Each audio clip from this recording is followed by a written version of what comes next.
Why are the usernames screwed up in the chat today? You notice that? I did not notice that. Yeah. They're all messed up. Sorry, hand raised guys, here? everybody. On the chat box, yeah, it's got like their usernames, not their names. They have them. Like it's not saying just Sammy. It's not saying whatever. It's not just saying grind. It's like @grindau. See? Oh, yeah. I don't like it. I don't either. It's screwing us up too. We got to change our username. It's got like the numbers behind MPW Digital. Oh, well, that's not good. It's a YouTube issue. Must be. All right. Sorry. Go ahead. I'm Neal McCready. That's Chase Parham. This is Hand Raised Guys presented by Comer Heating and Air, Southern Air Conditioning and Heating. You guys know all about them by now. Kind of running out of time to get that heater checked out. I looked at the extended forecast today. Actually, the temperatures for the Egg Bowl, highs in the 40s, lows in the 20s that night on Black Friday. Thanksgiving, highs in the 50s, lows in the 30s. So cold weather on its way.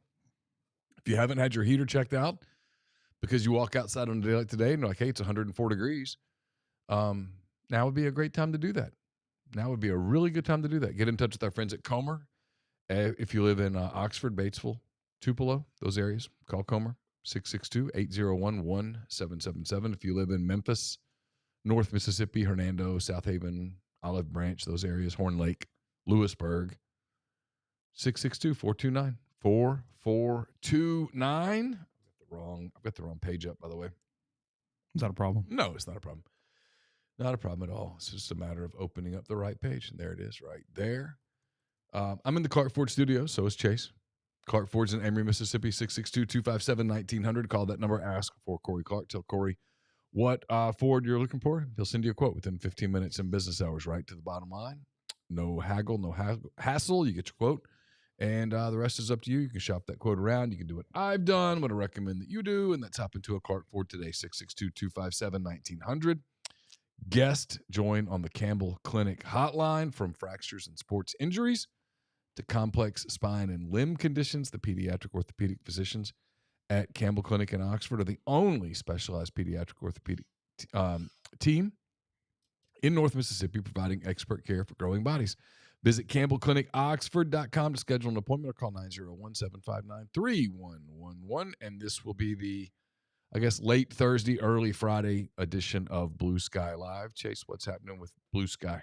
Blue sky all over the state of Mississippi and up and down I-55. They're out north Mississippi as well, down in Macomb with the epicenter, the new one in Grenada. A lot going on there with Blue Sky. You got Sweet Daddy's locations, brisket, pulled pork. Let them take care of dinner tonight. They'll hook you up. They'll wrap it up, box it up, have it ready to go with Blue Sky and Sweet Daddy's all over Mississippi, including here in the Oxford Exxon. Yeah, I'm really bothered by this username thing. I don't like it at all. Also, like we did yesterday, again, you can still send super chats. We're not asking for anything. We just appreciate your presence. That's all we care about. The chat, the interaction. We love you guys to death. But if you would like to not pay the man and pay us instead, that's fine too. Got a Venmo up. You can just do me a favor though. Again, capitalize Venmo at the start of your comment, even tag us and then say it. That way we see it. We give you some notoriety for doing it. And we'll move on from there. So it's simply an option if you want that option. Yeah, Neal on ESPN today, really competing against himself because they are a competitor of CBS. And yet, I mean, I am a company man. Neal goes on ESPN and starts spouting off over there. Yeah. He was not on CBS today. No. So, but CBS hasn't invited me. They always invite you. It's true. You're their guy. I've been asked, how come you haven't been on CBS? And I'm like, well, because they haven't asked me to. They get Chase. They like Chase. You haven't turned them down. Chase enjoying a Coors Banquet beer. Drinking history out here. He's drinking some history right now. 100% Rocky Mountain water since 1873, I believe is what that can says. Parham didn't say this off the records. I feel like I can repeat it. He said, I would drink Everclear right now. I did say that. I said, well, it's been one of those days, huh? Is it Everclear that used to have like the crystals in it or whatever? Oh, no. Is that? I just remember putting it in punch. It's not a great idea in general. Well, I was more anxious or whatever I am right now earlier in the week. I'm dreading tomorrow a little bit. I will say that. Just on and I understand, I get it. This is not a complaint, but you've got Keith and Lane meeting tomorrow. It's worth mentioning that they've met every day. They've done yoga together at least twice this week, maybe 3. Okay. They have communicated every day for, I think, weeks now to some extent, but it's more of a formal situation tomorrow. And Lane's the one that leaked it. I'm 99% sure. My opinion, pretty sure. Well, because we knew about it, and just we knew about it since Monday and Tuesday. Frankly, trying to not a lot of reasons, including helping you guys out. Frankly, we weren't even doing anything for just for ourselves. I don't like that it's immediately going to be this breathless thing. Oh, his Goldschlager has no crystals in it. Okay, sorry. I don't like that it's this breathless thing where as soon as the meeting happens, everybody's going to go, okay, what happened? What happened? What happened? And there's multiple options here of nothing happens. We just simply move on to the Cold War phase, and then we go from there. Yep. Also possible that nothing comes out for 48 to 72 hours, and that meeting is simply, even if something does happen, a tipping off point to then get an answer later. It doesn't mean you leave the room with an answer. So I need everybody to realize that before we get into tomorrow. Now, in saying that, as I told Neal earlier, I'm trying to take my daughter to a movie tomorrow afternoon. So if you'd like to guess on exactly when this thing is going to go down with something major, somewhere between 3:50 and 6:30 would be a good guess tomorrow, the way these things go. So what do you think there's left for them to talk about? Other than nothing. It's just a decision. There is nothing on the table, in my opinion. This is not even really sourced. It's just my opinion. You're not going to walk in like I saw a Louisiana. I hate every other media outlet right now. I do. Like I see these things from Florida. Here's what we've had to get today, guys.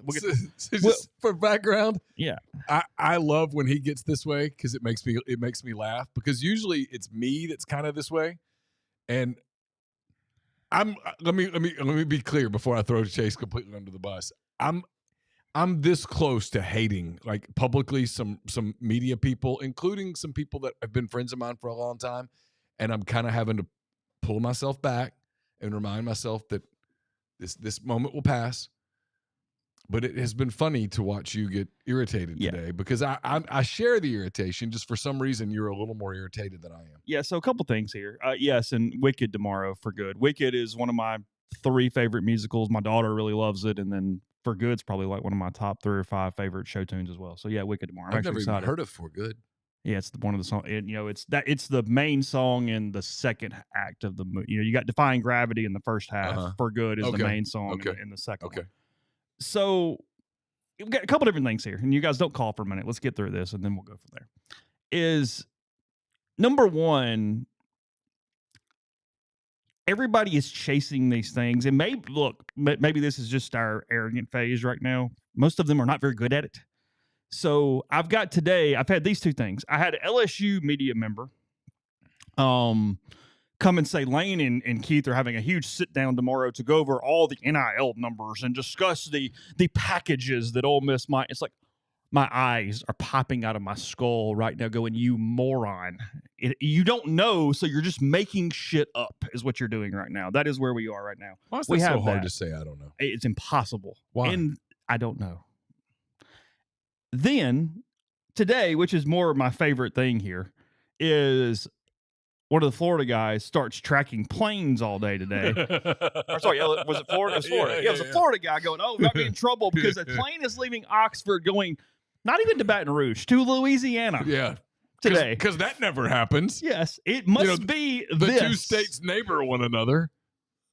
The person on said plane, the owner of said plane, was Matt Bowers, a friend of mine, who is an alum and donor of Ole Miss, who was going, as he tweeted today, to Mandeville to see his son. And then he was going to... But was he? Yes, but was he? Because then he had a board meeting at the Superdome because he talked to one of my other friends in the building today. I don't know. That is what's happened today. But you make a good point, because this morning, a very fair question on the board said, hey, why all of a sudden is Chase the angry one that's coming out with all the whatever? And I went, I'm just sort of done. I am tired of stupid people right now. All right, so I said this on McCready and Siskey a minute ago. I don't think you were watching. You've had things going on. I used the show where they had the door number 1, door number 2, door number 3. You pick the door. Remember that? Like picture prize behind that Yeah, door. that wasn't Let's Make a Deal, was it? What was the door show? I don't remember. All right, go ahead. Yes, I know what you're talking about. I think it was like Wink Martindale. Well, they're all Wink Martindale, aren't they? All right, I said there's 3 doors. Basically, there's not a lot for them to talk about, in my opinion. Let's Make a Deal. Yeah. Okay. Well, here's door number 1. Okay. Yeah. Door number 1 is we play in a week. It's a game, and I did this on McCready and Siskey. We had like 4,000 people on the stream at one point. How about that? I played the role of I'm Ole Miss. Okay. You following? I'm with you. Okay. Door number 1. We play in a week. We really need to win. Really need to win. For a lot of reasons, need to win. If you're not in, today's a really good day to get out. We'll say nice things. No buyout. Walk out the door. Cool. Okay? That's door number 1. Yep. That's not the door, if I'm Ole Miss, that's not the door I want him to take. But I'm telling you that's an option. Door number 2. Today would be a really good day to go, you know what? This is my best place for right now. I'm happy. Don't mess with happy. I'm good. Y'all are going to pay me a bunch of money. Let's go ahead and knock this out. Let's knock this out. Let's announce an extension. You want to do it in writing where I don't have to stand in front of these media people that I've grown to detest, and it's been kind of contentious a little bit. Let's just do it. Let's put it out. That way when the team comes back on Sunday, we're good. We're done. good. Everybody knows. I don't have to deal with players coming up to me and saying, hey, what's up? I don't have to worry about. By the time we win the game against State, and by the time we get in the playoff as the 5 seed or whatever it is, everybody's going to be good and forgotten. We're cool. We're moving on. Go Rebels. And we can do this again next year. The locomotive is headed. What was the Rebel Express back in the day? Was that Cutcliffe or Orgeron? Who had the Rebel Express? The Rebel Express is headed straight down the tracks. You don't remember the Rebel Express? It was on the cups even. It's a big locomotive. I don't remember. Yeah, you're not around for that. I think it was a big Rebel Express. Go ahead. But that's door number 2. Yes, that's correct. Door number 3 is the complicated door. But it's doable. Now, we don't announce anything. You coach the game. We kick this thing down the road. We punt it for a week. We kick this thing down the road. You have to win the game. Somehow, some way, you must win the game. You win the game. Hopefully, your son plays in the North Half final that night. Hopefully you win that game. Hopefully it's a really happy night in the Kiffin house. And the next day I have to have an answer. A final answer. This is Chris Harrison with This Is the Final Rose. You got to give ladies. You got to give. This is the final rose. Ladies, this is the final rose. If you don't receive a rose, say your goodbyes. Pick up a rose, either give it to Ole Miss, give it to LSU. I think Florida's out for what it's worth. I had someone tell me today that Neal, it's going to be Florida. And I'm like, based on what? I mean, if so, then congratulations. Hey, Gators, the applause. At this point, and I'll go make fun of the LSU people at that point. I would do this. I would say, good for you guys. Yeah. How did y'all pull that off? Your fans suck, but yeah. Scott, whatever. Hey, Hugh Hathcock, awesome job. Yeah. Gary Condren. At this point, you guys, aces. At this point, if that's what you choose, hey, man, Godspeed. Oh. Godspeed. Lane. Good luck. Good luck. You're going to need it. But those are my 3 choices. They are. And, there is no door number 4. And I got to make sure I communicate that and then just go pick a door, man. Pick a door. One of the 3, and we're good. Whichever one you want to do, we're good.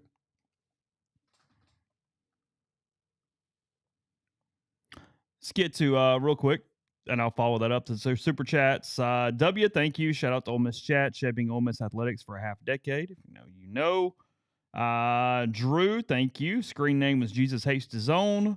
I was just rescued from a desert island. Is there any truth Lane is considering other jobs? Did I miss much? Nope, not even a little bit.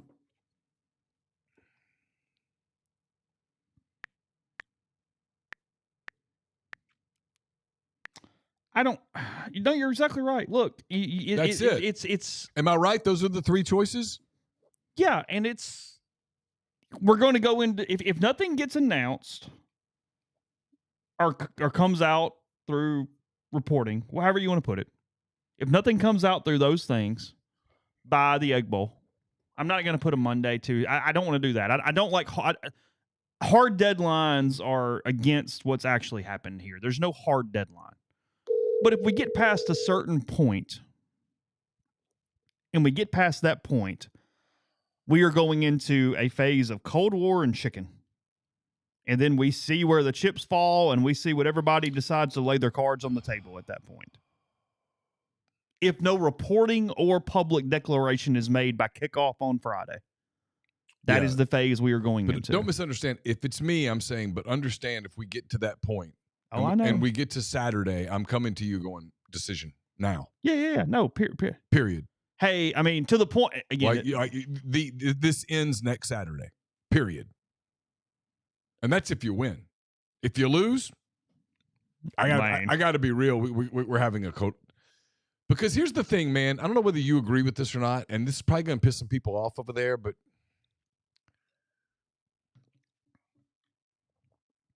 like the world where nothing happens and this gets to Friday and they lose the game, it's not fair at all. But then Keith feels heat. Because you allowed this person who was noticeably distracted to coach the team that day. Because again, you're losing as a 10-1 team against a team that's won one SEC game in the last 2 years, 2.5 years. One game, and a game where they trailed Arkansas by 14 points twice in the fourth quarter. So it becomes the one team in the SEC that simply doesn't know how to win a game. He gave Ole Miss every sign in the world that he was not prepared for that game that day. Again, unfair as hell. Unfair as hell. But yeah, that's where you're sitting. Because look, Lane Kiffin, whether he's staying at Ole Miss, Lane Kiffin, whether he's going to Florida, Lane Kiffin, where he's going to LSU, Ole Miss in any capacity, everybody should be on one page. You have a job on Friday, and that's to win the freaking football game. The end. All of you. Right. There is no world where anyone should lose that football game. And then let me go here. I'm going to be careful with how I do this because I don't want to upset people. I really don't. I want to be nice. This narrative that got out today, that 11-1 gets punished because the coach leaves, is absurd. Let's discuss this rationally, like normal people. No emotion. 11-1 Ole Miss. The one loss is at Georgia. Georgia, as of this moment, is number 4 in the CFP. They have one loss, and that's against Alabama in overtime. Alabama, as of this moment, would make the playoff. Ole Miss has wins over Oklahoma and Tulane. They're actually the only team right now with 2 wins over teams in the prospective field today, because Tulane today would be the 12.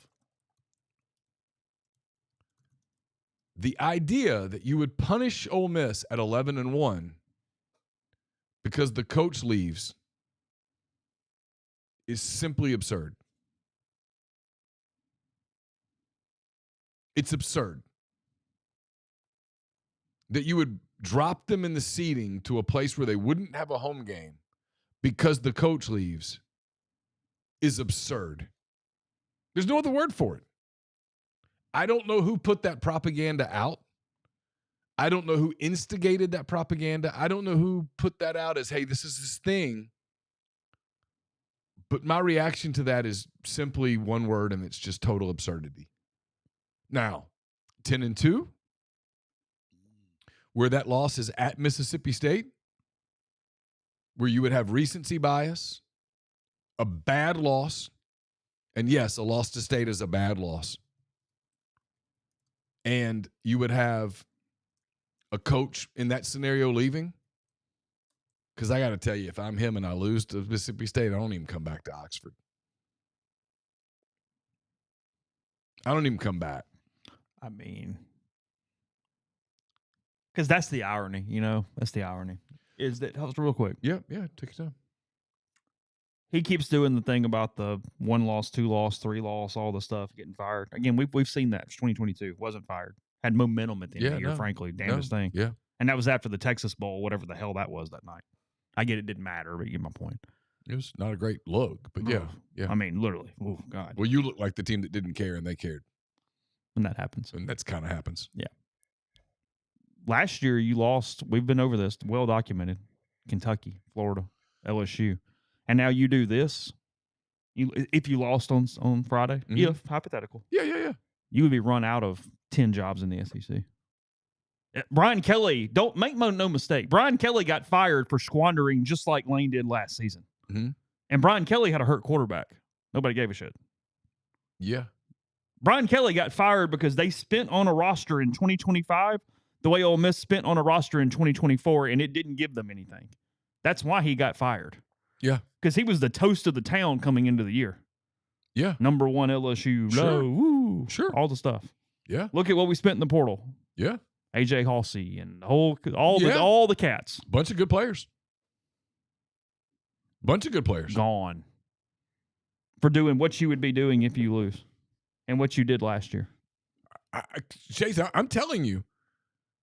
I mean, if it's part of my conversation, if I'm Keith, is, hey man, we're good.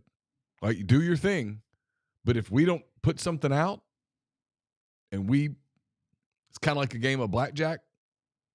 There's this conservative approach we can take. You put out a release on Sunday that goes, hey, he's staying, and then lose the game, it's going to suck. People are going to get pissed off. And see, I'm talking myself back into the spot. What spot? I'm going to be honest. You and I multiple times this last 2 weeks have said, what do you think? What's your gut? And this is where my common sense, I think, my pragmatism is kicking in. You know me pretty well. I'm a pretty pragmatic person. I'm having a hard time with the strategy of why, if you're really thinking about staying, would you put yourself through this? If you're thinking about staying, why would you let this week disappear? Like, if you were really thinking about staying, why would you let this week disappear? Because this was a week where you could have righted a wrong, which is to put the focus on the actual team, which is what you keep telling everybody you're doing while actually acting in a 180 the entire time. Yes. Kewan Lacey, Trinidad Chambliss, that could have actually been what people were doing during your bye week when they were looking for stories. Nobody plays anybody this weekend. Everybody's playing a crap team. Could have reminded people that you had a player who was murdered in July. Yes. Look what we've done. You lost your quarterback in week 2. Yes. You overcame adversity. Instead, so logically you wouldn't. And that's where I come back to when someone today was the first day that someone said, and listen, I'm probably wrong, because most people right now are leaning on the I think he's going to stay side. So let me be clear. I might be completely wrong. And I'm not. Are they? A lot of people. Yeah. Under what premise, though? I don't know. Because I don't know. I'm really stuck in the middle right now. No, I don't know. That's a good question. I don't know. Well, yes. Okay, real quick. Yesterday, we'll finish your thought and then I can go through this. I come to this conclusion of you wouldn't do that. It makes no sense that you would do that. And the fact that you are doing that makes me go, well, there's only one logical conclusion. There's an Occam's razor here. And that is, well, I'm doing this because I'm leaving. I'm doing this because what I really want is door number 4. I want to coach the team to the playoffs, but I want to take the LSU job or the Florida job. I think it's LSU. If it's Florida, again, whatever. That's what I mean. Occam's razor points there. It's where I was at when the plane thing happened, because you had this tangible thing that suddenly no longer gives you the plausible deniability that you keep trying to force on everyone. Because at that point, it's not about media creation. It's not about you guys just won't let the team be front and center. It's like, no, you literally pulled a jet that weighs tons of pounds or whatever. Like, that doesn't make sense, but you get it. It's a big jet. We'll just go with it. Big jet. Yeah. Just go with big, I'm flashy, not an engineer. Thank you. It's fine. Big, flashy jet. Big, flashy jet. Big, heavy jet. Right at your door. Bowers did more to hide his situation today. He did do a little weird thing when he got around Baton Rouge. I don't know why. Play fake. Might have been screwing with people. I mean, literally. Yeah. It's very possible. I mean, Baton Rouge and New Orleans in the air are pretty close. You could have just been dodging something. Hey, whatever. do me a favor. Just kind of skirt by Baton Rouge, and then we'll head back. Yeah, it's fine. And this pilot's like, whatever. Okay. But point is, yes, he's trying to. There's no. It's why I'm stuck on this. Look, there's a lot of things I don't know here, including what he ends up doing. I have no idea, and I'm really in the middle because I'm kind of seeing. I'm calling the number just to make sure it works while I'm listening. I'm kind of seeing both ways. However, I don't get a purpose of anything he's doing and the way he's doing it. Not just if you're trying to stay like you're talking about, but bringing the attention in the way that it is, that you even bring up the possibility of affecting your team. He can argue that it's not all day long, and I have no way to prove that's wrong because they've played well so far. I don't know. You can have common sense about it. You can tangibly, is it working? No, I don't think so. I'm listening to you, though. You can tangibly understand that, or you can tangibly see that, yes, they've won every game, so you can't make that argument. But he's bringing in nothing but ways that it could impact things and nothing that doesn't impact it. He had a teleconference on Wednesday where I don't think, you can correct me, you were the one on it. Was there one question about his actual team? No. No, he opened up with a statement about his actual team, and then every single question was about this situation, starting with Blake Topmeyer, then Chris Vanini, then Mike Griffith, and me, the guy in Baton Rouge. I mean, they were all legitimate questions. He got hammered with questions. It was 11 weird minutes. That's where, to me, it's Occam's razor, is that when you look at actions, and I get that he's a different guy, I get that he was trying to explain all of it away, but the explanations make no sense. You can't logically say, hey, Ole Miss fans, you should be really thrilled of what everything's happening right now. I mean, it defies logic. It defies logic that he does that. I'm not discussing this, but allows everything to be in discussion because of his actions. It's a terrible look. We have spent now minimum 5-6 days of not just the press being on him and Ole Miss, but his actions impacting that and causing the press to be on him and not Ole Miss. Again, game day happened because of all this, where they didn't speak a word, and you can make of that whatever you want. You can think that matters or doesn't matter. It's completely up to you. But what is not something that is up for debate is that it has, irony, cratered the promotion of a team that's number 6 in the country and 10-1 in the SEC, or 10-1 overall, and now 6-1 in the SEC. Whereas if you and I were discussing this today, let's say he does leave, and they at least have a thought of how is Ole Miss affected because of a coach leaving and all the CFP rankings and the seedings and things like that, especially at 10-2. Because, like I said, I think 11-1 is stupid to even have a conversation. But at 10-2, I refuse to have that conversation. What Lane has done has not just cost the team in the way of the seeding, but he's killed his team in the exposure and the promotion that would assist in that conversation. Because when the committee gets in the room, they go, what do we even know about this team? Because nobody's talked about any of the damn players for months. Yeah. There has not been one national thing on Kejuan Lacey. Nothing. A kid is probably about to run for 1,000 yards after contact. No, ever since a couple of early stories about Trinidad, everything has become Lane. This story about Lane leaving started right after Georgia. Basically when Billy Napier was fired. It's been ongoing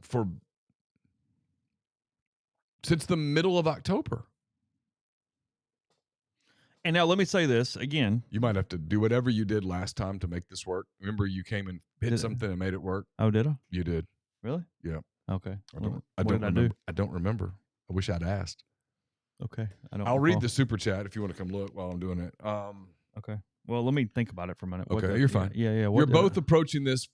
Drew, thank you for the super chat. He says, you're both approaching this from a place of reason and pragmatism. I do agree with where he's going here. Lane is brilliant and talented, but not reasonable or pragmatic. Very simply, the emperor has no clothes. Is it ringing on the device, though? No. So that's not an eCam issue then, but that's maybe I turn this off and turn it back on. Because if you were not able to get it into the system, then we'd be cooking with that. But if it's not ringing on the iPad, then that's the issue. Let's turn the iPad off and turn it back on. That's tech support 101. Grind with the y'all can't call Auburn a circus ever again. I mean, hey, not wrong. You get you get the point in the fencing. No, the touche. Listen, this is like this would be a question I would have. Like, we're gonna do this again next year? Are we doing this again in 2 years? What are we doing? Like, what this is, there's a lot here. And look, I don't understand it. I get he's bailed out by our attention spans being what they are, because like I said, if he shows back up and comes back and announces something on Monday, all will be well by Friday as long as he wins the game. Outside of a few donors, it'll take a little more time. To any degreeable where the public understands it. Yeah. Sure, some behind closed doors is going to be like, what the? I think some media will. I mean, look, I think there's some things he'd have to go repair. Jake, thanks for super chat. Does the team have a better chance to win the Egg Bowl or playoffs if this saga is ongoing and escalating, or if Joe Judge is the interim? Joe Judge is the interim, because at some point it is going to crack your roster. I mean, you can't do this for a month. It's done some damage. It's already starting to move now. And as you're keeping the coordinators, they're still doing the same job. No, you need resolution, one way or the other. Resolution is the only way that this works out the best. Because here's the thing. I mean, there is a world where Lane says he's going, but they keep it under wraps until they play the Egg Bowl and he coaches it. But, I mean, God, you've got to really keep that under wraps. If that gets out at all, which I think it would because it's just today's media environment, you've got a real problem. Yeah, for whatever reason, it's not connecting. That's okay. We can do super chats today and make it simple. Okay. I don't know. Sometimes this thing just doesn't like me. Yeah, it's already cracking. Wait, maybe it's just did it. Let's see. Did it? It made a noise just then. It did make a noise just then. I heard that. There we go. We're good. When in doubt, off and on. That is. It's Tech Support 101. Just hang the bad boy up and turn it off and redo it. But I do think... Do you agree with that? Yes. I do think if I'm Keith, I've got to say to him tomorrow, but we gotta go.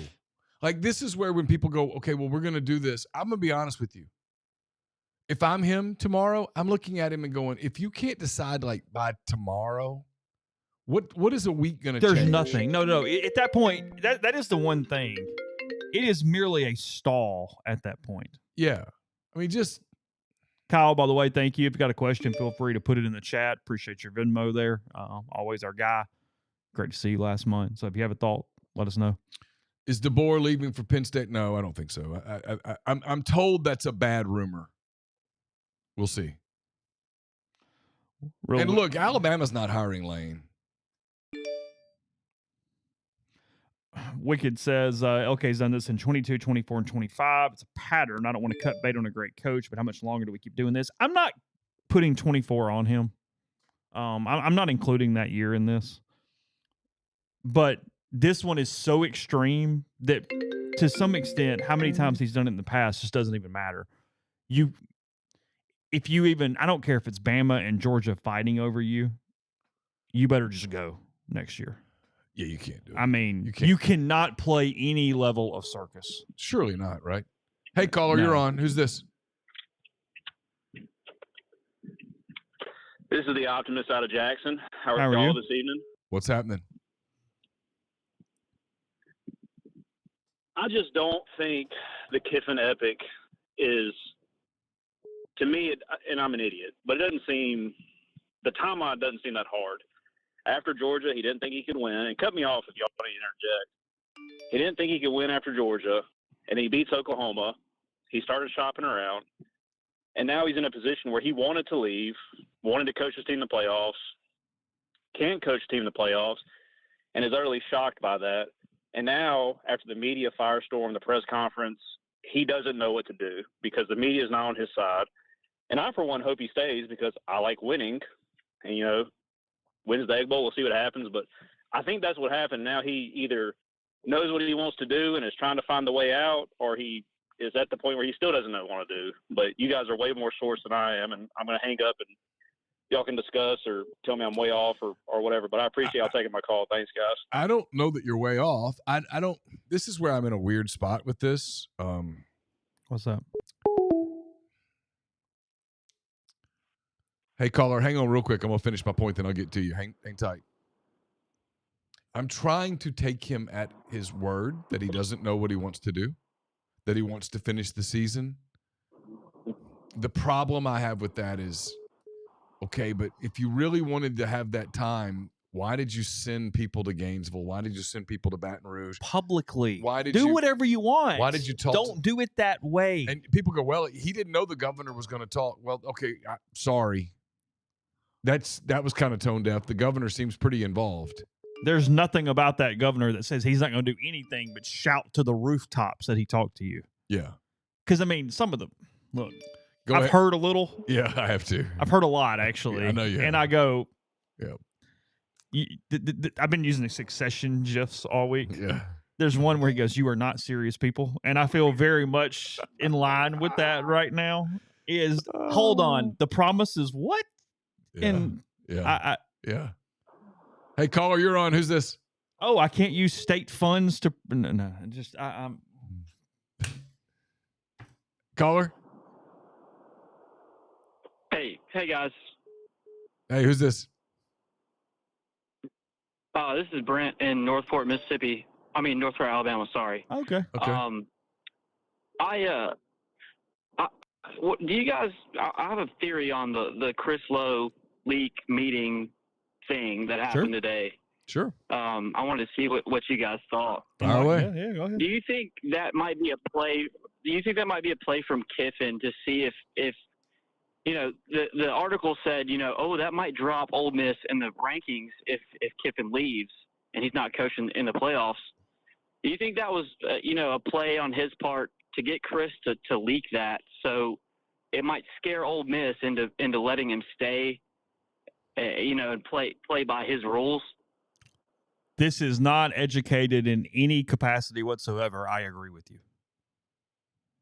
I don't. It's 100% just an opinion. I don't know anything. And sometimes I say that and I'm lying. I'm really not lying this time. I have no idea what Lane's motivation is at all. I can't even guarantee he's the one that leaked it. It's just what I think. Yeah. But yeah, I think so. I think it is a play to go. Because it's what he wants. I mean, look, and all jokes aside, I know. that is what he wants, is to finish the season. But it's not an option. It can't be an option. Why is it so hard for him? Okay, whoa. But why is it so hard for him to understand this? Have you followed? What? Why is this? It's fair. Where we're going to throw the hill down and die on it? It's more than fair. I mean, okay, let me rephrase it. I can't understand why he can't understand this. That's all. I can't understand why he apparently can't understand this. And here's my thing, and I'm gonna go here. Caller, hang tight with me. You are in a sport. No, you're good. You're in a sport where you talk about play for the next man, fight for the guy next to you.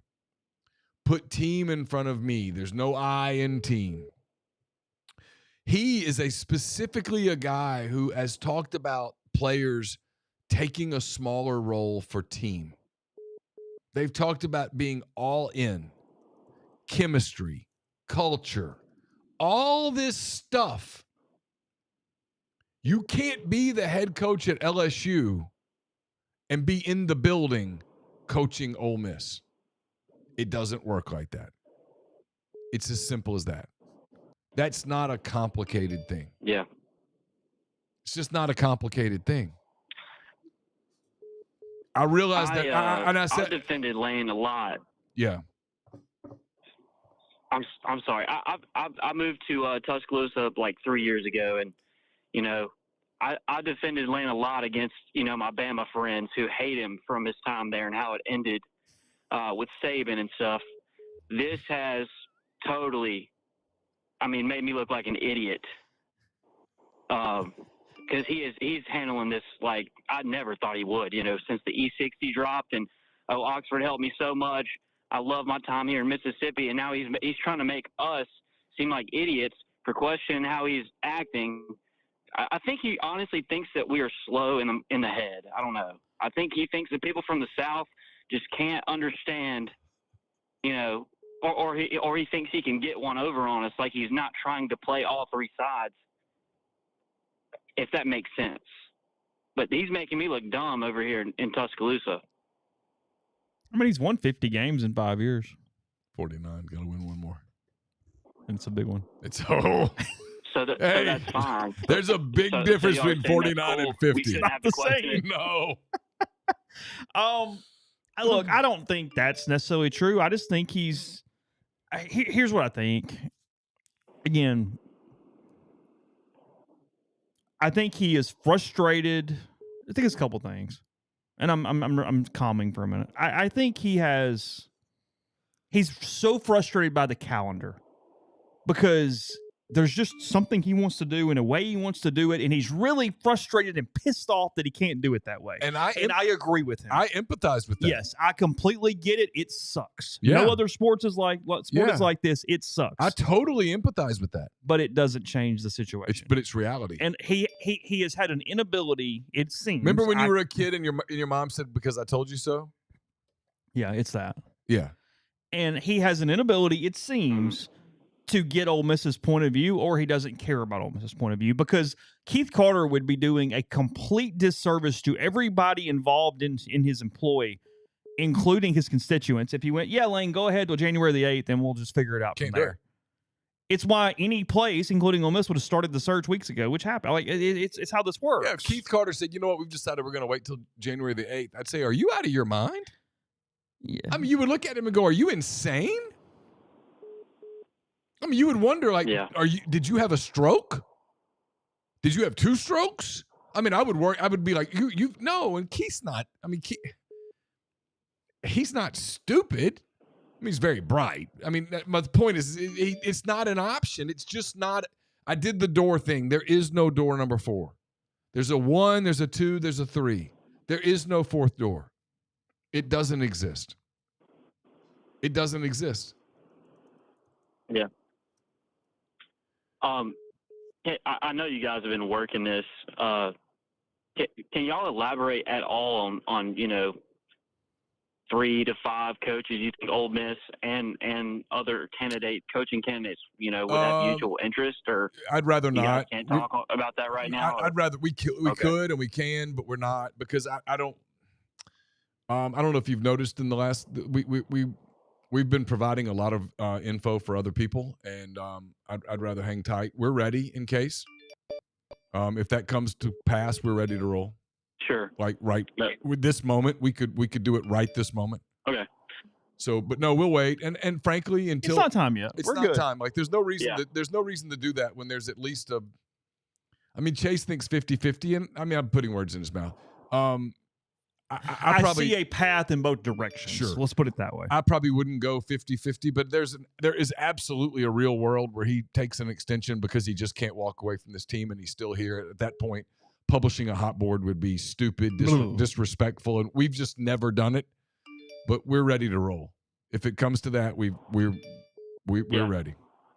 Hey, thank you for the call. Cool. Yep. Thank you. Thank you all. Appreciate it. Good luck in Northport. Hey, caller. Hey, caller. Who's this? 150 games in 5 years. Hey, Neal. Hey, what's up? This is Chance Livingston out of Batesville. Hey, man. How are you? So I got a question. So look at so if he is wanting to coach this playoff team, and Keith is like, no, you can't do that. If you're not going to be with us, you can't coach the team. Has anybody looked at it like you don't really give a rat's ass about winning the state game, because then that would drop us down and possibly move us out of the playoffs altogether?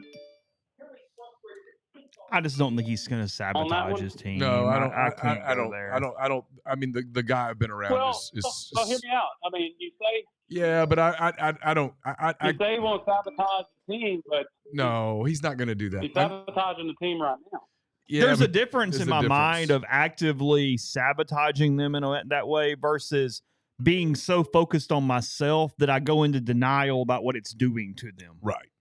And I get that's a little whatever, but Right. I believe the latter is happening. I think in some ways in his conscious mind, he does not think his team is affected at all. I got you. All right, thanks, guys. I'm serious. Thank you. That was it. I appreciate it. Thank you. Yeah, the phone is blowing up to the point of the iPad being a little overwhelmed. So hang tight. No, I agree with that. I don't think he thinks he's doing anything wrong. I don't either. No, I think he believes he's fully within his rights on all these things. What is that? Ghost in the Machine at the bottom? And Rain. Ghost of the Machine, Coors, Rain. You didn't pick up a Rain today. You don't need a Rain right now? No, I'm good. Okay. I'm wide awake without Rain, Be like tearing phone books in half. basically. Hey, caller, who's this? Hey, Neal, Chase, this is Mike from Katy, Texas. How are you guys? Hey, Mike, I'm good. I'm going to let you talk to Chase for just 1 minute. I'll be right back. Go ahead. What's going on? Yep. Hey, Chase, thanks. So I know that I think you guys had mentioned that this is kind of the strangest search or situation you've been a part of. And I don't know if there's anything comparable at all on that, but I keep going back to Bill Parcells negotiating with the Jets in New Orleans during Super Bowl week, right in front of the game. So I don't know, for college, I can't think of anything that's even, I don't know, comparable on that. Is it still shaping up as kind of the weirdest thing y'all have seen? Definitely the weirdest thing because of a couple different reasons. One is some of the public nature. I keep coming back to the Plains. I mean, because when you step back from this, like I feel like even Ole Miss fans are so caught up in it from the immediacy and their emotions are in it that if it were any other school doing this right now, the level of not just make fun but disbelief, because when you step back again, it's a team that, because this is relevant. In no way is this a little engine that could. It's a team that's won 49 games over 5 years. They've won 10 they've had at least 10 wins in a season now, 4 of 5 years. I mean, it has become a preeminent program in the league's toughest conference, to the point it's a coveted program, a coveted job. And from an athletic synergy standpoint, I think that's what. Oh, sorry. No, you're fine. In an athletic synergy standpoint, from all the different pieces, to Boyce, to Carter, to Denson, to Walker, to McLaughlin, to Lane, to everybody that's involved, it's a great situation. What Ole Miss has done to turn what was pretty inefficient for a really long time into a well-oiled machine, to use a cliche here. And you have that coach talking to another state's governor, taking public family trips, or sending his family on public trips to tour other SEC campuses, and then ignore it and say, no, Ole Miss fans should be happy that I am sought after right now. I'm kind of pointing us this out here. Do you know the level of hell we would be giving any other college if on this podcast all week? I mean, we would be eviscerating. Yeah, that's why when people are kind of making fun of it, I'm like, I can't. I mean, I'm not fighting back. You're right. Like when you step back, you go, "What the hell is going on?" Oh, it's why I'm telling you. Because I'm so caught up in the minutia right now that sometimes you don't go, "Yeah, whoa." That's why. What you just articulated is why I've swung to he's leaving. Because this doesn't make any sense. You wouldn't do this to yourself if you really thought you were staying. You wouldn't do this to your program. You wouldn't kill the capital. You wouldn't. This would have been a week where, man, you could have. They just beat Florida with 68,000 plus in the stadium. Biggest crowd ever. Yeah.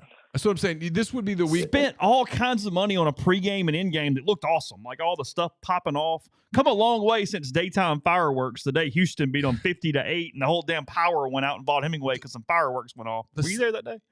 No, but I was actually, ironically, I was in Baton Rouge that day. Were you? Okay. Today's November the 20th. Today's November. You know, it's 13 days signing period. Okay. 13 days from right now. You wouldn't be doing this, right? I mean, David Johnson, for us, wrote a really good column. Days run together. Tuesday or Wednesday, I don't remember.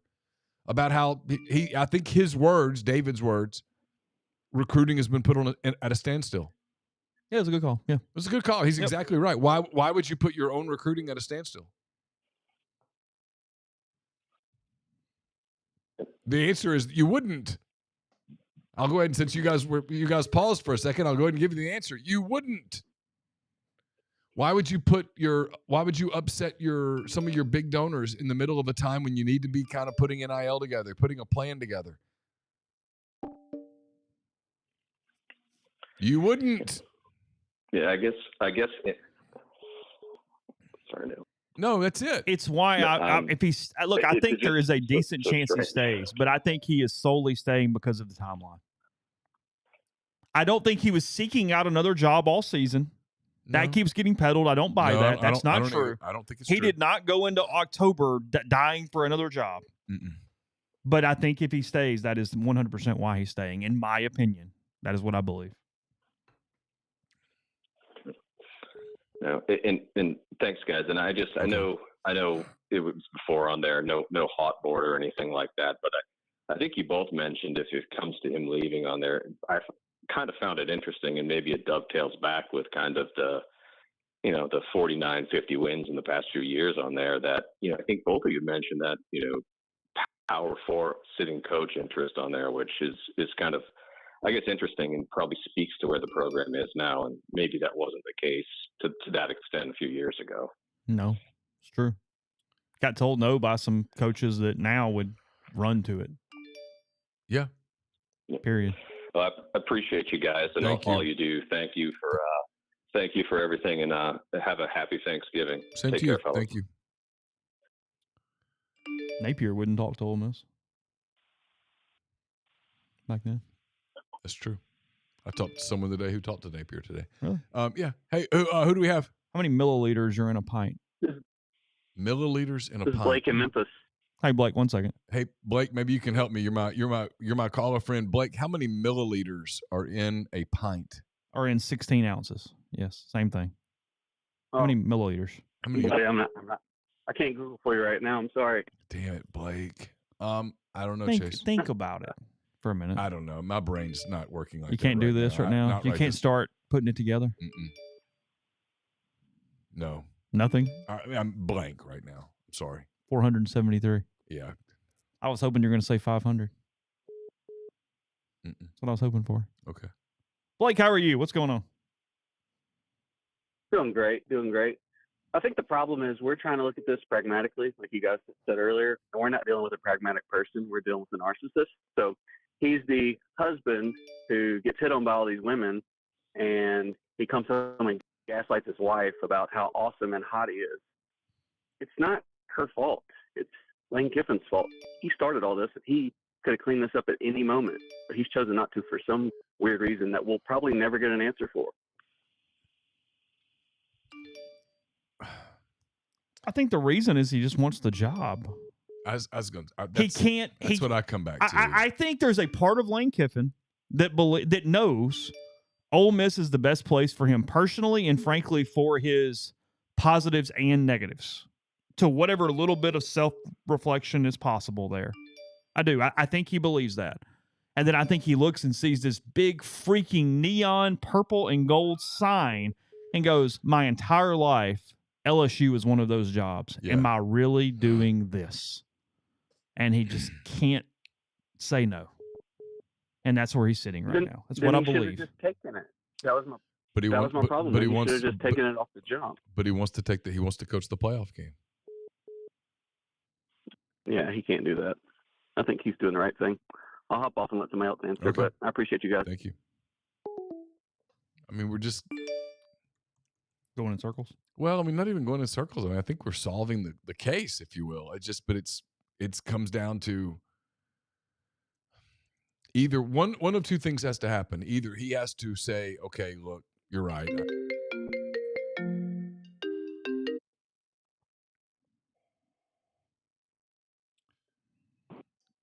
Caller, hang on. We're going to get to you in 1 second. He either has to say, you're right. I have to take this job. I got to go. Peace out. Or he's got to say, you know what? I'm not willing to walk away from this team. I'm embracing this team. Let's go. We're gonna run it back, as the kids used to say. Yeah, that's it. And at some point, Keith or Ole Miss has to say to him, "Hey, man, we've given you some time to think about this. Pick." Heisman's. Yeah. That was the first clue. Not the first one, but it was a big clue. Heisman's. Stadium size. Bama didn't have one till 2012. Yep. Or whatever you're marking from one. Yep. It's a good looking pullover, by the way. I don't have that one. I know. I like it a lot. That was good. Hey, Sorry, caller. how are you? Caller, go ahead. I'm good, guys. This is Jeremy. Y'all said some of this. I want to say, I had a conversation. I got a family member booster LSU, and we talked last night for only probably 30 minutes about everything. And from talking to him, I kind of see what y'all kind of think about this. Start off by his opinion, he thinks they stay at he's from a size standpoint, he's kind of a small fish, but he's big enough to hang around a bunch of big boosters. From his opinion, they don't think Lane's coming. And not because Lane don't want to come. Like y'all said, they think Lane wants to come, but they don't see him leaving a playoff team. But in his opinion, that if the only way he would come, and what Lane wants is to coach and then come there. That he said that they believe pretty quickly that even LSU might move on. I kind of post this on a board that either Wednesday or Thursday of next week, they think they got to have an answer or they're going to lose all that other candidates if he don't decide to go. Well, I mean, if belief in there. Yeah, no, I mean, that doesn't even make sense. If LSU gets to Wednesday or Thursday, they'll wait till Friday. I mean, they're not going to stop in the middle of next week, and if Lane Kiffin hasn't given Ole Miss a extension, if they give it to Wednesday or Thursday, they'll give it through Saturday. They play next Saturday at Oklahoma. Now, if you told me that they on Sunday say, "Hey, we got to have an answer right now because we can get Eli Drinkwitz right now," sure, but no, they're not going to the day before the Egg Bowl go, "Hey, we got to have an answer." Nah, that makes it too easy for him. It was just, and that's just, of course, he's just talking to people there. He's not talking to administration and people there. It's stuff that they think they need an answer, but they want to have their coach hired by like that Tuesday, and they're kind of think of a time frame. Yeah, and hey, so does and Ole Miss should have the same opinion. Like, if you're not in, we got to go get the next guy right now because people are going to fall off the coaches. Like, if you're a coach and maybe you have, and I'm not talking about anybody specifically here, I promise. But maybe you're thinking about Ole Miss if it opens up, and then there's another job that offers you that's a really good job, big money, the whole deal. You don't say, well, you know what? No, I'm going to hang tight and wait for a job that might not come open. No, you take that job. And one thing we write, and he brought this up, we were talking about the playing situation, and he was trying that would not happen here. He's like, I don't think, people at Oxford, they're known for leaving people alone. He talked about how there'd be big money people, other people that would kind of even show up at his house or would have his phone number. Their high booster would be calling him as soon as that happened, and it would be very bad for him even if he stayed after that fact. And I really kind of believe that. Yeah. Hey, thank you for the call. Appreciate it. Bye. Apologize for that. Reception was just kind of rough. Yeah. I mean,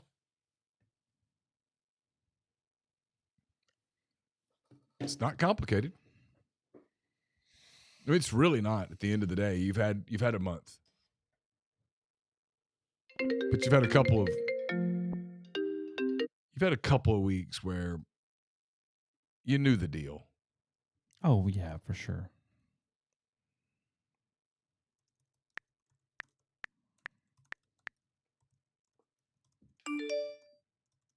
I don't know why it does that sometimes. It just hangs up on people. Oh, really? Yeah, it's basically, but bottom line is it's just system overwhelmed. Probably need a new system. Yeah. I feel like we have a critical off season when it comes to some of those things, but not today's problem. What the hell? What is going on? Here we go. It's you know what it is. It's taking, going. It's not created for this. I don't know what's happening. Well, it's taking 7 to 8 calls in a second. Oh. And so it's just trying to figure it out. Hey, who's this? You said 7 or 8, not 6, 7 as you did that. Oh, you 6, you 7. did that. You went 7, 8. Hey, good. How are you? Hey, good. You're on. So I don't know what's going to kill me first: this COVID I got or this coaching search. Oh, you got the COVID? Oh man. I got two. Oh man, the walk from my bedroom to the men's room 5 minutes ago felt like I'd run a marathon. Really? Anyway, I got 2 questions for you, and one is I haven't heard anybody discuss yet. Let's say Kiffin leaves. First of all, I'm on record. I'm wanting to leave. I know that's unpopular, but in a world where he leaves and we hire John Sumrall, do we let him coach in the playoffs? No. He's going to coach his he team. might be in coaching the his team in the playoffs. I mean, there's that world that I think Siski brought up of you hire Sumrall, you play Tulane, yeah, you promote Judge for the playoff game, and then you coach against your future coach. Yeah. I mean, it's right there. It exists. It's not off the table.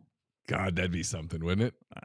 I mean, that's where you'd go, hey, for those of you who don't think this sport's stupid, here, Exhibit A.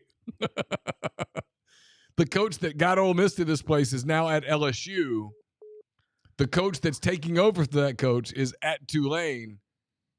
And the guy coaching Ole Miss in a playoff game wasn't even a coordinator like 3 weeks ago. And might or might not be on that guy's staff when things get solved. Yeah. Yeah. Have fun. Have fun, everybody.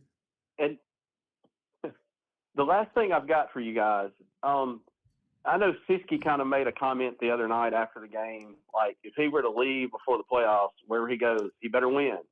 Yeah. What do you think? I mean, he the only time he's ever left a job in good graces was Florida Atlantic, and that was understandable coming to Ole Miss.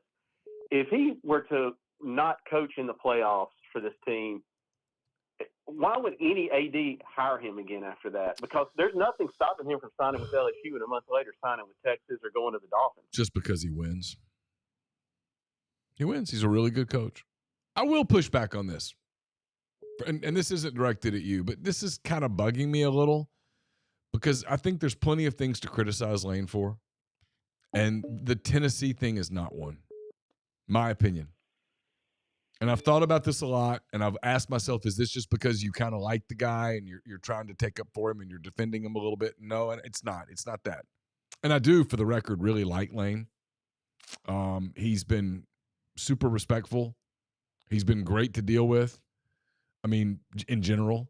He's been very fair. Doesn't get emotional at questions at all, hardly, prior to this week. I think he's funny. Great for content. I've enjoyed the if I ask an intelligent question, I get an intelligent answer part of the exchange. I like Lane. I like Lane a lot. And if you put it up to me, I'd say I hope he stays because he's fun to cover and God, he's great for content. But the Tennessee thing, he left Tennessee after 1 year, yeah, but he left for USC, a place where he had been a part of a magical run. And they were on top of the college football world at the time. And it just made sense. And he couldn't turn it down. And I know for a fact, my sourcing on this is really, really good, that he made that decision in about 5 seconds. This is completely different.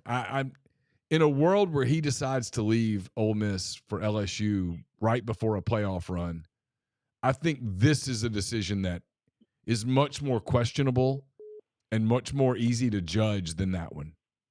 I think he gets unfairly criticized for that. That job opened up at a time when he didn't think it would open up, and it got offered to him at a time when he didn't anticipate it being offered to him, and he took it because he couldn't imagine turning it down.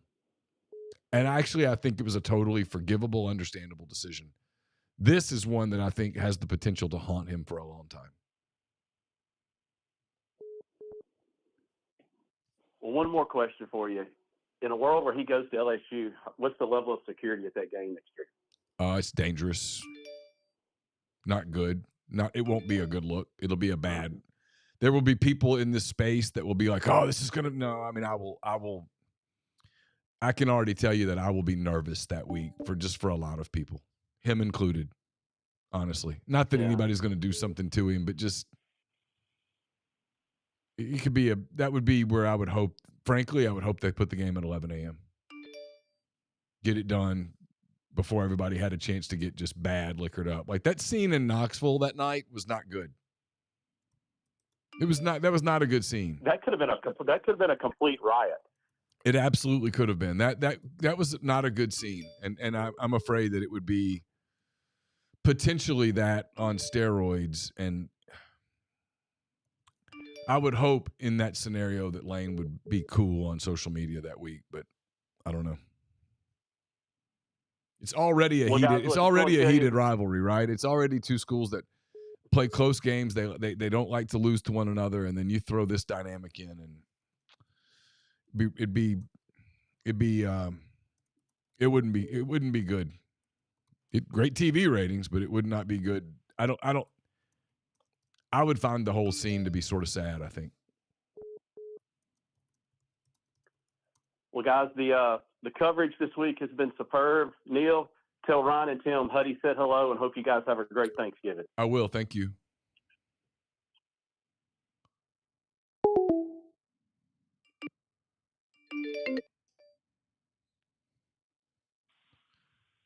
Hey, who's this? Hey, Hey, Neal, it's Lee in Florida. How you doing? Hey, Lee, I'm good. How are you? Hey, good, man, good. I know you're a parent, Chase's parent. I'm a parent, and I kind of had this hearing Chase talk about how brazen it was to, get that plane into Oxford, and the families touring all over. Imagine being a parent of one of the kids on the team right now, and all of those, like Chase has mentioned, all those personal interest stories that we haven't heard any of those for forever. I mean, we heard a little bit about Austin Simmons before the season, and it's like almost it doesn't exist. It's the weirdest thing, Yeah. I don't want to call him a fraud, but no, I don't want him back. I don't care if he wins. He's too slippery. I mean, what are we doing? Yeah, I would not call him a fraud. I do think, I don't know whether Chase agrees with this or not. We really haven't had this conversation. Of all the conversations we've had, we've not had this one. I do think two things can be true at once. I think everything he has said about Oxford and Ole Miss and his rehabilitation and all of those things are genuine and sincere. And at the same time, he can feel like, hey, this is too good of an opportunity for me to turn down. Do you think there's a chance in hell that when he says that about Oxford, he means it was he needed it to rehabilitate his image? Sure. Not that he needed it to be a home? Yeah. Yeah. Is that completely being misinterpreted potentially? No, that's fair. It's one of the things I've told some people when people are like, but he talks about his family. I'm like, oh, he talks about his family, but now he's never really said, hey, my family is in Oxford and it must stay there. I'm a huge Ole Miss fan. I wouldn't be calling if I wasn't. Obviously, I never even watched it. I had so many friends that, oh, you watch it? What'd you think? And I said, man, I don't know. I'm not saying I didn't buy it, but I knew there wasn't a whole lot of current Ole Miss stuff in there, and I don't know. I've had a bad taste in my mouth since the Auburn deal, but everybody loves a winner. I get it, but man, this just feels like over the top. We can do better than this. I feel like. Oh no! I mean, it's embarrassing, isn't it? That's It's a good word. Is it embarrassing? Yeah, it's embarrassing. Yeah, It's embarrassing. Yeah, I think so. I think it's more. I was going to use the word was humiliating, but same thing. 6-1. Yeah, 6 That's and good 1. too. That's good. Yeah, it's. Yeah, no. You at 10 and 1, right? You're 10 and 1. You're 5 and 1 in the league. I mean, 6 and 1 in the league. You're 5 in the AP. You're 6 in the coaches thing. You're about to go play your rival in a game that if you win it, I think it's 4 out of 5 or 5 out of 6. This should be a happy time. You should be being celebrated. I wrote a column this week. I think Kewan Lacey should be in the Heisman conversation. I'm not supposed to talk about my ballot, but as of right this moment, I think he's going to be on my ballot. He should be in the conversation, and he's not. Trinidad's been talked about a good bit. Again, this team had a player murdered and multiple players shot. Yeah. Like a week before camp started in late July. The Joe Judge Trinidad Chambliss story is a really good story. That's a genuine, really cool story. There's a lot. I'll be honest. I think the job Pete Golding has done with the defense this year is better than the job that he did a year ago. Even though the numbers aren't the same. There's a lot, and no, it doesn't get told, and some of that is our fault because we keep feeding the same story that everybody wants to know. But yeah, I'll tell you, it just gets old. We were there Saturday night, and we beat Florida, and my son and his buddies, we all went back to the Grove, and not long because it was dark, and it just felt weird. They were happy, but I think you guys have mentioned it. It felt. Well, because that was what? Yeah, that post game press conference was a hitter walking to the plate, being told that here come 3 curveballs, I'm going to hang them all, and he still struck out. It was that at bat. Yeah, and frankly, it was that at bat where you got 6 strikes and you missed them all. Yeah, well, like many have said, we've got a great chancellor, great AD. Great individual running the collective. So, I think we'll go hopefully find somebody that has a little more faithfulness, I guess. Thanks for the call, Lee. Yeah, thanks, Lee. Appreciate you, bud. Yeah. Yep. Take it easy, guys. Thanks, y'all.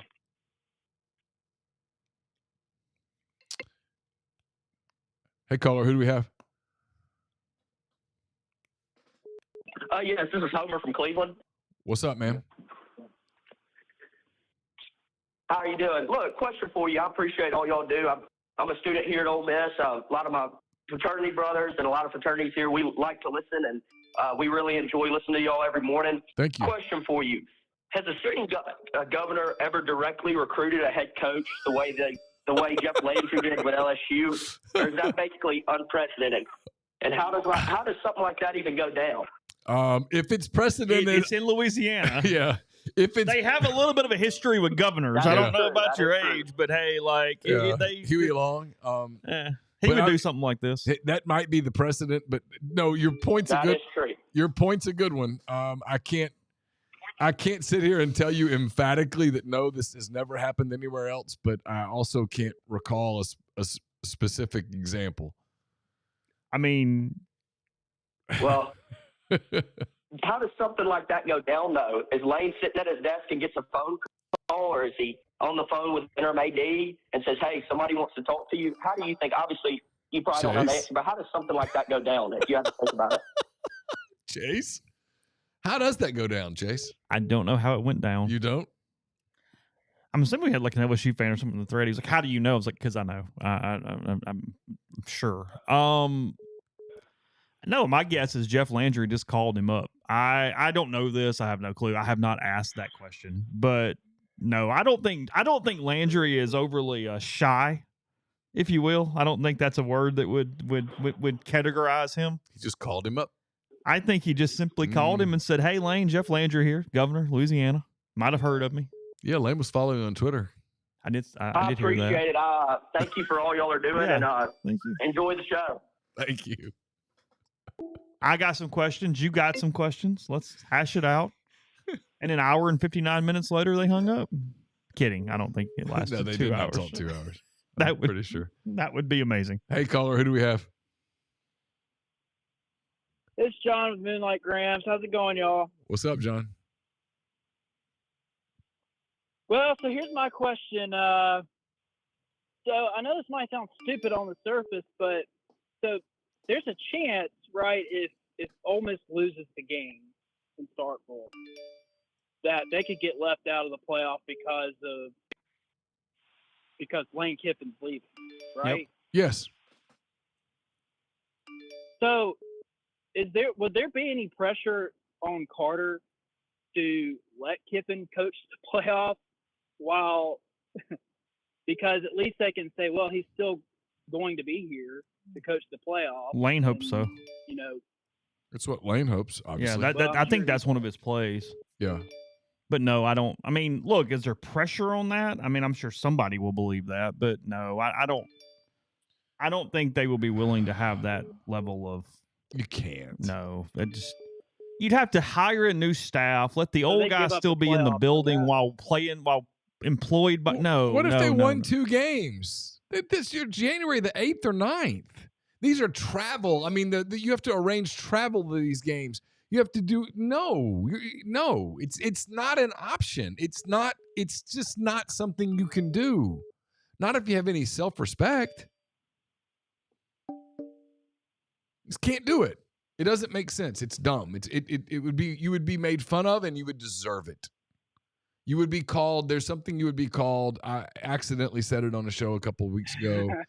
And that's what you would be called. Yeah, and you know what? It would be legit. Like you wouldn't even be able, like when we would sit here and go, yeah, well, it's hard to argue that. I mean, yeah, I mean, I guess you would I go be, back and you forth would on be, that because on you, one but you would be admitting he's bigger than the program. Yeah, and Is no. that something you're willing to admit? To an outgoing coach You're willing to admit while you're trying to bring a new coach in, hey, this guy's and bigger. portal, This guy's bigger than the and program. he would be in the building pre-portaling your own kids. Yep. No. And he would be on the phone working for his new team. Yes, Just- you'd be sitting in the chair. Yes, You would be sitting in the chair. that's correct. The Well, tweet I mean, that I get that too. Go ahead. the tweet everybody's talking about real quick. Matt Zenit said, if/win. That's how it's phrased. I'm reading it verbatim. Okay. If/win.